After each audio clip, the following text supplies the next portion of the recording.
안녕하세요. BJ 가면사나이입니다.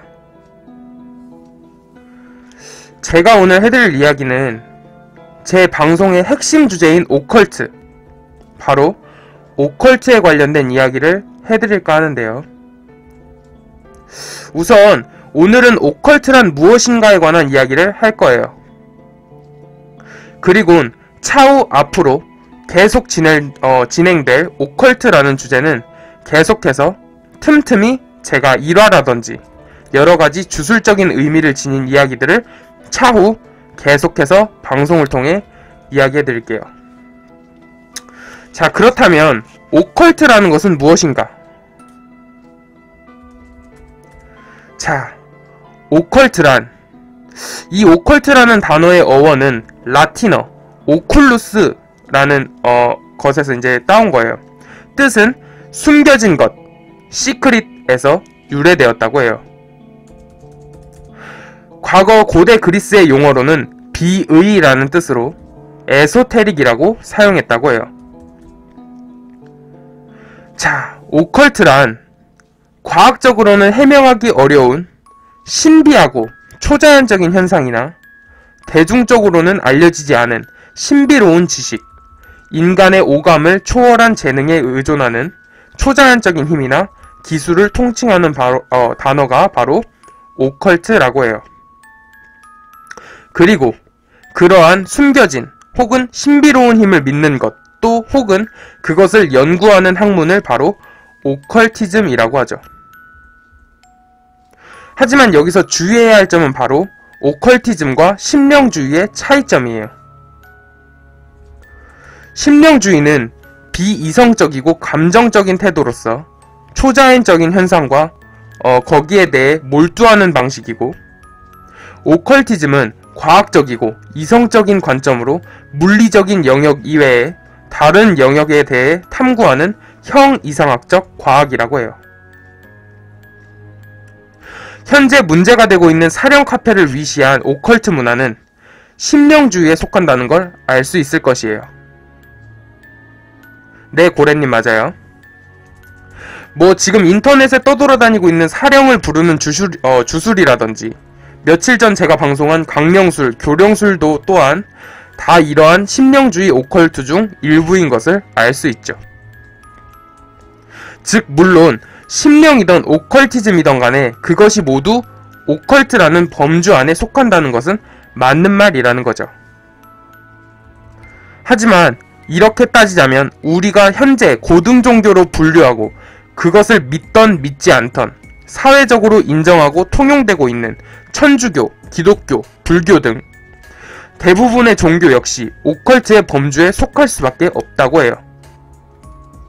그 또한 분명 어떠한 과학적인 증명도 되지 않는 존재에 대한 절대적인 믿음을 근거로 모인 집단이기 때문이라고 하죠. 자, 이러한 알 수 없는 현상을 일으키는 일종의 기술을 뜻하기도 하며, 이는 비밀의 지식, 숨겨진 지식을 언급하기도 하며 일반 과학과는 대조를 이룹니다. 굳이 알기 쉽게 예를 들자면 예로부터 장미 십자회나 프리메이슨과 같은 비밀 조직에서부터 내려오는 지식 같은 거라고 보시면 되겠죠. 새로 오신 분들 추천과 즐겨찾기 한 번씩만 부탁드릴게요. 자, 이러한 것들은 한마디로 표현하자면 신비주의라는 뜻인데요.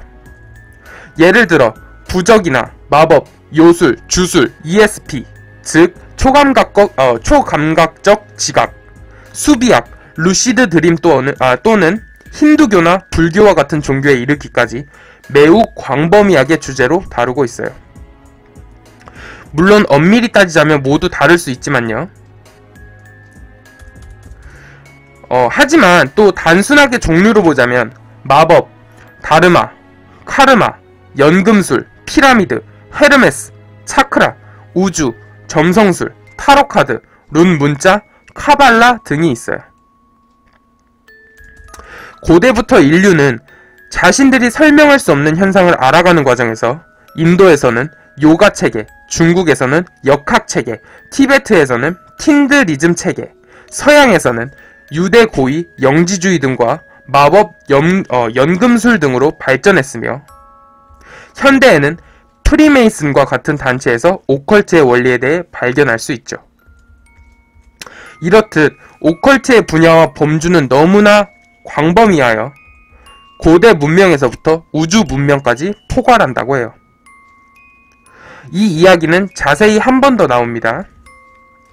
자, 하지만 이러한 오컬트에 대해 편견도 존재해요. 자, 새로 오신 분들 반갑습니다. 추천과 즐겨찾기 한 번씩만 부탁드릴게요.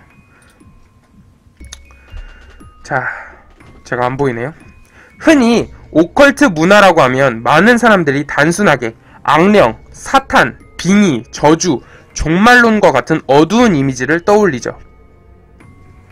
하지만 앞서 언급했듯 오컬트 문화는 지구의 문명이 존재하면서부터 함께 시작된 모든 종류의 믿음과 신앙 행위를 포괄적으로 일컫는 말이라고 해요. 즉, 조상에 대한 제사의식이나 기도, 또 점을 보는 것, 부적, 풍수지리 등 우리가 평소에 당연히 혹은 선의에 의해 행하던 것들이 모두 오컬트 문화에 포함될 수 있다는 것인 거죠. 하지만 이러한 문화들을 연구하고 방법론화하여 실천하는 오컬티즘은 평범한 사람들에게는 쉽게 전파되거나 계승될 수 있는 분야가 아니에요. 하지만 이런 것들을 오컬트 마니아들은 원하는 것이죠. 자, 이러한 오컬티즘은 크게 동양의 오컬티즘과 서양의 오컬티즘으로 나뉠 수 있는데, 동양의 오컬티즘으로는 중국의 역학체계, 도교, 인도의 아유르베다와 같은 요가체계, 그리고 아까 말씀드린 티베트의 탄드리즘 등에서 발견할 수 있고, 서양의 오컬티즘은 유대교의 카발라, 그리고 초기 기독교의 영지주의 등에서 그 원리를 찾을 수가 있어요. 동서양의 오컬티즘 분류에서 볼 수 있듯이 이러한 형태의 오컬티즘 체계들은 현대사회에서는 극히 일부 문화권에서만 계승되고 있거나 혹은 대중들에게 전파가 되더라도 상당히 변형된 형태로 통용되고 있는 것이 현실이라고 해요. 그 이유는 오컬티즘의 가장 기본적인 원리가 오직 준비된 소수의 제자에게 스승이 나타난다 라는 것이기 때문이에요. 예로부터 이러한 오컬트적인 비밀 지식을 아는 자들에 의해 그들의 제자들에게 전수되어 왔지만, 현대에 와서는 사실상 맥이 끊겨진 거나 다름이 없기 때문에 개개인이 알아서 정보와 책 등을 선별하여 공부하는 수밖에 없습니다. 물론 그러한 책들 역시도 간단한 겉핥기 수준이지만 간단하게라도 오컬트의 기초나 그러한 지식들을 담을 수 있겠죠. 이 말은 즉 소수의 선별된 사람들만이 역시 소수의 선택된 자들에게만 전수가 가능하다는 것입니다. 따라서 우리가 흔히 떠올리는 저급한 반기독교적 심령주의나 여러가지 종교적 교리와 주술적 의식들은 오컬티즘의 아류에 불과한 것이라고 해요. 자, 그리고 지금 여기 보이는 사진, 여러분들은 1997년에 세계적인 화제를 모으며 개봉된 이 제5원소라는 영화를 기억하시나요? 제5원소라는 영화는 굉장히 오컬트적인 요소가 많이 나와 있어요. 당시 그 영화는 오컬트와 점성술 같은 분야가 잘 다뤄져 있어요. 그 당시 영화의 키워드인 5개의 원소 중 4개가 엘레멘트, 즉 물, 불, 바람, 흙이라는 것만 봐도 알 수가 있죠. 돌이켜보면 그 영화야말로 오컬티즘의 진정한 가치와 유산을 제대로 이해하고 있었던 영화라고 할 수 있어요. 뭐든지 아는 만큼 볼 수 있는 거죠. 영화에서 야기하는 5가지 원소는 포춘에이드의 스텔라, 레슨 코너 중 점성술 강좌에서 이제 이미 설명되었던 4대 엘레멘트인 물, 불, 바람, 흙에다 마지막으로 사랑을 포함시킨 것을 뜻해요. 물론 정확히 따지자면 엘레멘트란 12개의 별자리, 12별자리를 물, 불, 바람, 흙 4가지 자연 원소로 구분한 것으로 5번째 원소라는 것은 애당초 존재하지 않는 것이 사실이죠. 하지만 이 영화적 결말이 주장하는 마지막 5번째 원소인 사랑이야말로 우주 만물의 근원이자 오컬티즘을 계승하는 기본 정신이라 할 수 있다고 해요. 누가 언급한 것처럼 오컬티즘이란 인간의 눈에 신기하고 낯설게 보이는 것들이 사실은 인간이 미처 알지 못하는 자연 법칙일 뿐이며, 그러한 우주의 법칙이 인간에게 어떤 영향을 주는지에 대한 연구와 깨달음을 비밀스럽게 계승하는 일종의 가르침이기 때문이죠. 자, 그렇다면 깨달음과 가르침, 이 두 가지 단어의 궁극적인 목표는 바로 세상과 생명에 대한 이해를 바탕으로 한 배려와 사랑의 실천이라 할 수 있을 것이에요. 영화에서 말하는 사랑이 지구를 구하는 마지막 원소가 될 수밖에 없음을 오컬티즘의 정신은 이미 수천 년 전부터 우리에게 전하고 있었던 것이에요. 우주 만물의 근원을 바탕으로 배려와 사랑을 전파하는 오컬티즘의 계승자들이 정말 인간을 비방하고 세상의 종말을 부추기고 있을까요? 또 부추길 수 있을까요? 지금 우리의 눈을 가리고 있는 오컬트에 대한 편견은 순수한 오컬티즘의 체계 중 일부를 상업 영화화, 대중문화가 무분별하게 이용하다 파생된 기형적 문화에 대한 결과를 애꿎은 오컬티즘의 계승자들에게 씌운 누명일 뿐이라는 거죠. 우리가 지금 정말 실천해야 하는 것은 오컬트 문화를 싸잡아 비난하며 책임을 전가하는 마녀 사냥이 아니라 이러한 일이 왜 벌어졌는지, 그리고 오컬트 문화가 왜 이렇게 기형적인 형태로 변형되었는지에 대한 구체적이고 근원적인 분석과 치료일 것이라고 해요. 분명한 것은 우리가 오컬티즘에 대한 진정한 가치를 이해하고 실천한다면 모두가 금을 만들어내는 소수의 선택받은 연금술사가 될 수는 없어도 배려와 사랑의 소중함을 전파하는 전도사는 될 수 있을 것이라고 해요. 자, 지금껏 제가 거창하게 말씀해드렸지만 한 줄로 요약하면 간단해요. 오컬티즘의 진정한 정신은 배려와 사랑이다 라는 거죠. 하지만 지금은 인터넷이 발달하면서부터 여러가지 이유로 인해 오컬트는 점점 타락해 가고 있어요. 오컬티즘은 흔히 오컬트에 관한 연구를 말해요. 오컬티즘은 앞서 말했듯 흔히 심령주의와 혼동하지만 전혀 다른 분야예요. 심령주의는 비이성적이고 감성적인 관점으로서 초자연적인 영역을 탐구하는 것으로 주변에서 흔히 볼 수 있는 무당, 영매, 종교적 광신자, 기타 개인적인 체험을 바탕으로 신이나 혹은 천사 혹은 다른 차원의 초월적 존재들과 교통한다고 주장하는 사람들에게서 찾아볼 수 있죠. 또한 심령주의는 개인의 영적 발전과 관련된 영성 또는 영성주의와는 다른 개념이라고 해요. 이 심령주의와 달리 오컬티즘은 과학적이고 이성적인 관점으로서 물리적 영역 이외에 다른 영역에 대한 탐구를 하는 형이상학적 과학이라고 할 수 있으며 영성주의 또는 영성과 관련이 더 깊다고 하죠. 흔히들 신지학회, 프리메이슨, 장미십자회 등의 단체에서 오컬티즘의 원리를 발견할 수 있죠. 그러나 오늘날 앞서 말한 순수한 형태의 오컬티즘은 접하기 어려워요. 왜냐하면 오컬티즘은 오직 준비된 제자에게 스승이 나타난다 라는 기본적 원리를 따라 소수의 선별된 사람들이 역시 소수의 선발된 사람에게 전수하고 있기 때문이에요. 일반적으로 접할 수 있는 오컬티즘은 여러가지 종교적 교리, 도그마와 주술적 원리, 그리고 심지어 심령주의의 저급한 원리가 복합적으로 뒤섞여 있는 현대의 오컬티즘의 모습이죠. 이러한 오컬트적인 사상은 공포영화나 종교에도 영향을 미쳐요. 아직은 많은 이들에게 생소한 오컬트 문화와 오컬티즘, 우리가 알지 못하는 사이 오컬트 문화는 우리 생활의 전반에 걸쳐 퍼져 있어요.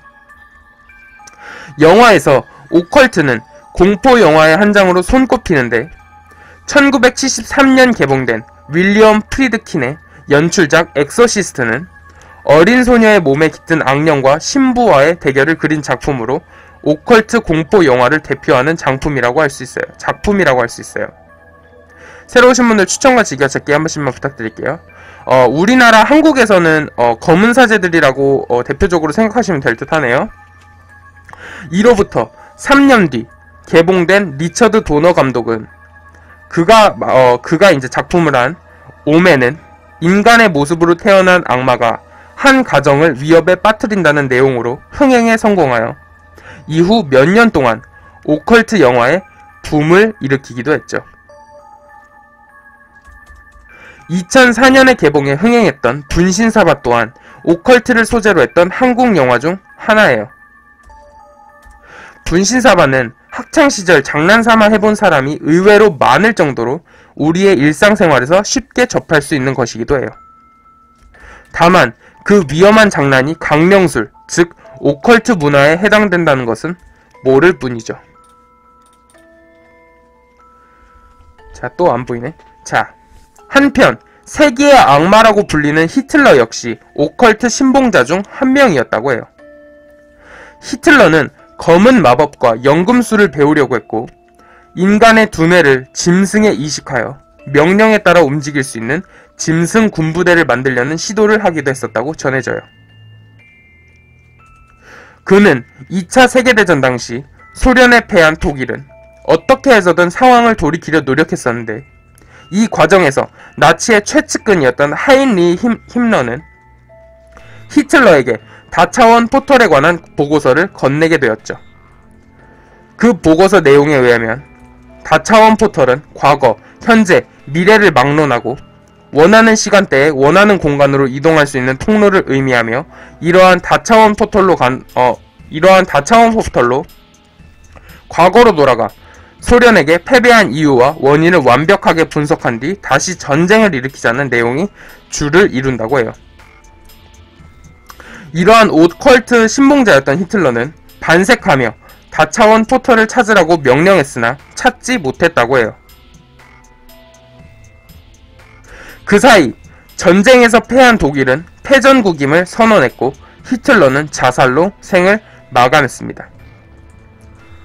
자, 이러한 오컬트에는 그렇다면 왜 빠지게 되는 걸까요? 이렇게 지금 여기저기서 얘기가 나오고 있는 오컬트에 대해서는 왜 빠지게 되는 걸까요, 사람들이? 자, 본래 오컬트란 단어의 뜻은 앞서 말했던 대로 좋은 뜻이라고 해요. 하지만 이것이 세월이 흐르면서 심령학적으로 전 세계의 모든 종교관과 배치되다 보니 사탄으로 규명되어서 미신으로 치부되어 버렸고, 또한 과거와 다르게 영적인 존재에 대한 인식의 변화와 함께 현실 도피성 수단으로 판타지를 접하게 되다 보니 오컬트 본래의 뜻과 정반대로 흘러가게 되어버렸다고 해요. 대중문화는 오늘날 청소년들의 생각과 행동, 삶에 가장 강한 영향을 미치고 있어요. 가히 종교와 같은 위력을 떨치고 있다고 해도 과언이 아니죠. 이처럼 대중문화가 무서운 마력을 구석구석에 뻗칠 수 있는 가장 큰 배경 중 하나가 바로 판타지라고 할 수 있어요. 현실에 대한 일탈과 해방을 꿈꾸는 청소년들에게 판타지는 해방구 그 자체인 거죠. 판타지는 온라인과 오프라인 세상을 자유자재로 넘나들며 영화, 오락, 게임, 드라마, 소설, 캐릭터 상품, 패션, 광고에 이르기까지 대중문화 전반에 걸쳐 꽃을 피우고 있어요. 여기서 우려되는 것은 판타지로 인해 이전에 보기 힘들었던 이상기류가 청소년들 사이에 확산되고 있다는 점이죠. 그것이 바로 잘못된 오컬트, 즉 사령 문화에 대한 열광이에요. 현재 오컬트 문화는 마법과 주술, 신화와 우상 등으로 도배된 판타지를 등에 업고 TV나 영화 등 대중매체와 게임 등을 통해서 무차별적으로 쏟아져 나오고 있어요. 이처럼 잘못된 오컬트 문화가 활개를 치는 탓에 미국을 비롯한 많은 국가에서 발생하는 청소년 범죄가 이 오컬트 문화와 연관이 있는 경우가 많아지고 있어요. 몇 년 전부터 미국 청소년들이 저지른 일련의 총기 사건과 살인 사건들에게서 발견된 몇 가지 공통점을 보면 범죄 동기 배후에 거의 예외 없이 오컬트, 판타지 문화의 영향이 발견되고 있죠. 최근에 우리나라에서도 일어난 신촌 살인 사건의 원인이 오컬트 사령 카페 회원의 보복 살인으로 알려져 국민들을 충격에 빠뜨렸었죠. 우리 젊은이들이 잘못된 오컬트와 판타지에 덫에 걸려 자살, 폭력, 가출, 심지어 부모와 가족까지 폭행을 일삼는 등 각종 범죄에 빠져들고 있다고 해요. 자, 과거에 일어났던 신촌 살인사건을 여러분들 아시나요? 그 10대 청소년들의 범행 사건 이유가 바로 이러한 변질된 오컬트 심령 카페에 의한 것이라고 해요. 자, 그럼 신촌 살인사건에 대해 이야기해 드릴게요. 10대 청소년들이 대학생을 잔인하게 죽인 신촌 살인사건. 10대 2명이 미리 범죄를 계획하고 피해자인 대학생 김씨를 인근 공원으로 유인해 흉기로 40여 차례나 찔러 사망하게 이르게 한 끔찍한 사건이었죠. 이 끔찍한 10대 청소년들의 살인사건 이면에는 인터넷에서 유행처럼 번지고 있는 사령 카페가 있었던 것으로 드러났어요. 죽은 자의 영혼을 소환한다는 이러한 사령 카페에 빠져드는 10대 청소년들이 늘어나고 있다고 해요. 신촌 대학생 살인사건의 용의자 4명은 모두 인터넷 사령 카페에서 활동하는 회원들이었다고 해요.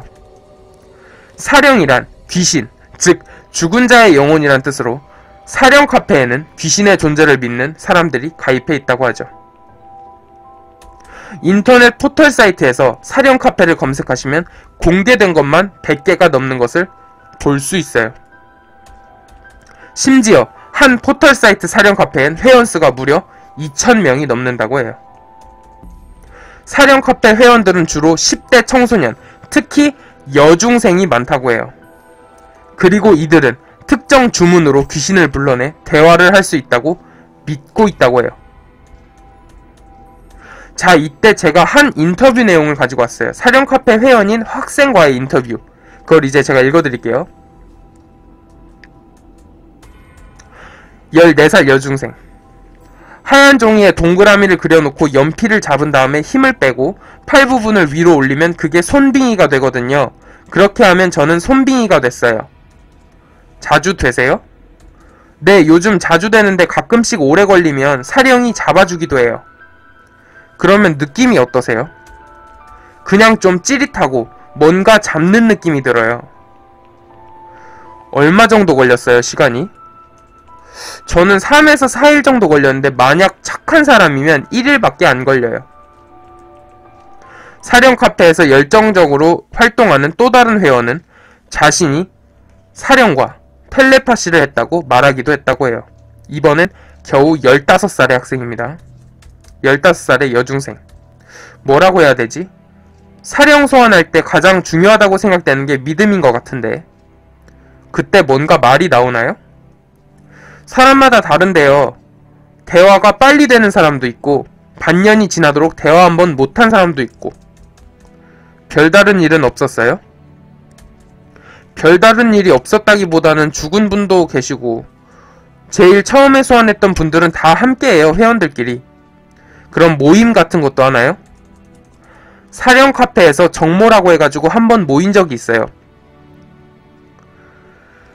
자, 이처럼 사령 소환은 90년대 후반 여고생들 사이에서 선풍적인 인기를 끌며 여고괴담이란 영화로까지 만들어진 분신사바 놀이를 떠올리게 하죠. 분신사바는 귀신을 불러낸다는 일본 주술이에요. 이건 제가 강령술에 관한 이야기 방송했을 때도 소개해드렸죠. 하지만 문제는 분신사바 놀이에 비해 사령 소환의 중독성이 훨씬 강하다고 해요. 안석균 세브란스 병원 전문의는 본성을 자극하고 충족시켜주는 역할을 한다고 했어요. 자녀들이 실제로 그런 활동에 탐닉하는지 아닌지를 부모들이 발견해야 한다고 했고, 그 후엔 전문가의 도움을 받는 것이 좋다라고 전했어요. 사령 카페의 폐쇄성, 이제 폐쇄하라 약간 그런 폐쇄성도 문제점으로 지적되고 있었죠. 죄송해요. 이 폐쇄성이 이제 이렇게 은둔한다는 얘기네요. 자, 사령 소환을 의심하는 사람에 대해선 회원 자격을 박탈하는 것은 물론 필요 이상의 공격 성향을 나타내기도 한다고 해요. 이때 신촌 살인사건의 피해자인 대학생 김씨도 사령 카페에 대해 부정적이었다고 해요. 때문에 사령 카페 회원인 자신의 여자친구를 비롯한 용의자들과의 갈등을 빚어왔던 것으로 밝혀졌다고 해요. 자, 이 밖에도 아들의 눈을 도려내는 어머니라든지 어린이의 피를 뽑아 재단에 뿌리는 변질되고 잔인한 오컬트 종교라든지, 이 사진을 보듯 전통적인 가톨릭 국가인 멕시코에서조차도 종교적인 마약 밀매 조직과 소외계층이 숭배하는 산타 무에르테 해골의 모습을 한 성녀를 숭배하고 이러한 변질된 신앙생활을 하다 보니 후유증을 낳았다고 이야기했어요. 그리곤 이러한 곳에서 감옥에 수감된 40% 이상의 사람들이 이 죽음의 성녀를 공경하고 기적을 빌고 있다고 해요. 자, 이야기가 막빠집니다. 자, 흔히들 이러한 오컬트 의식은 초자연적이거나 주술, 예언과 같이 과학적으로 설명되지 않은 것을 믿고 신봉하는 문화이기 때문에 불안감을 해소하기 위한 목적으로 이를 믿는 사람들이 생긴다고 해요. 물론 단순한 흥미의 목적일 수도 있겠죠.